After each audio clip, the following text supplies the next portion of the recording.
This is Andrew. Andrew is a 1L and he is so excited to be trying out for BOA teams. But Andrew isn't super familiar with how the whole tryout process works, which is why we are here today. Please join us as we walk Andrew through what to expect from BOA tryouts.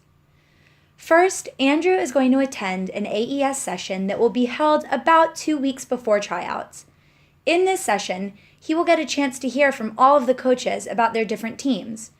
He will learn what areas of the law the different teams normally practice, what the problems have looked like that the teams have gotten at their competitions in the past, and where and when the competition will be held. Andrew will get a pretty good idea about what teams sound interesting to him and what kind of coaches he might like to work with. Andrew remembers that the coaches are practicing attorneys, so if there are any areas of the law that he's interested in or wants to learn more about, this is a great way to do that. Andrew is really interested in labor and employment law and also healthcare law, so he decides to sign up for the ABA Labor and Employment team and also the Health Law Moot Court team. In addition, Andrew has no idea what an arbitration even means, so he decides to also try out for that team to learn more about what arbitration is all about. After his AES meeting, Andrew sits down to sign up for tryouts. He remembers an email being sent out with a link to the sign-up page, so he clicks on the link right when the clock hits noon. To sign up, Andrew looks for the team he's interested in, and then scrolls down to see what time slots are available for him to sign up. He is sure to pay attention to the boxes that are highlighted, which indicates that someone on another computer is typing in that spot. Andrew, careful not to override anyone's spot and knowledgeable about the consequences if he does, signs up for a tryout time for the ABA Labor and Employment team. He then signs up for the moot court time and is sure to give himself enough time in between the two tryouts for him to get from room to room with no rush. He finds a tryout slot that works for him for the arbitration team, and then voila! Andrew is all signed up and ready to try out next week. A week later, Andrew is ready for BOA tryouts. He shows up at school in his very best pretend lawyer outfit 30 minutes before his first tryout to sign in. He heads to Florence 207 where he approaches the BOA rep who is handing out schedules. He checks in, confirms his schedule, and heads to his first room. Andrew is sure to get to his room 10 to 15 minutes before his actual tryout time to check in with the doorman. After he does that, Andrew waits outside the room for his turn. Finally, his time comes and Andrew heads on in. When Andrew walks into the room, he sees the coaches for the mock trial team he's trying out for. He stands in front of them and introduces himself.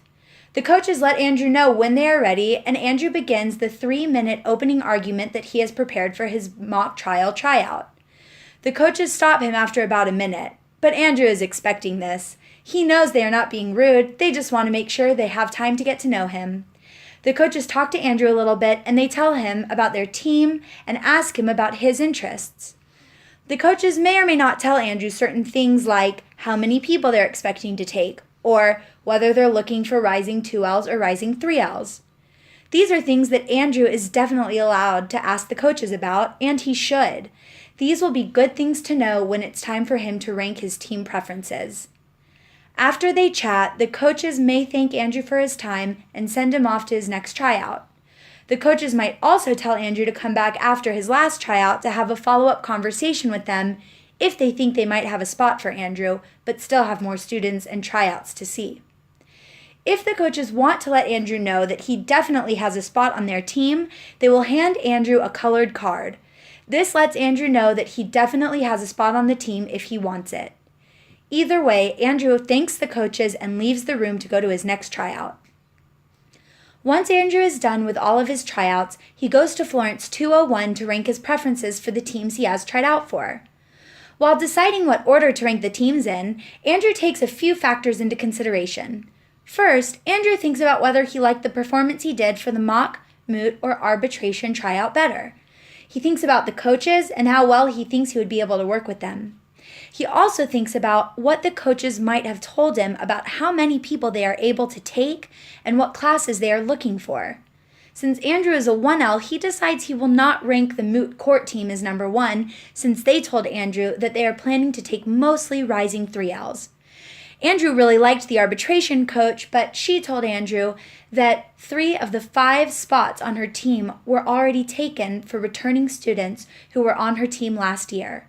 Since Andrew is interested in labor and employment, really liked the coaches for the ABA mock trial labor and employment team, and was told at the end of his tryout that they would hold a spot for him if they could, he decides to rank them first. Andrew feels good about his decision and turns in his card. Andrew leaves Florence 201 and he is done. He has completed the tryout process, and now all he has to do is wait for an email that will let him know which team, if any, he got on. How exciting! Congratulations, Andrew!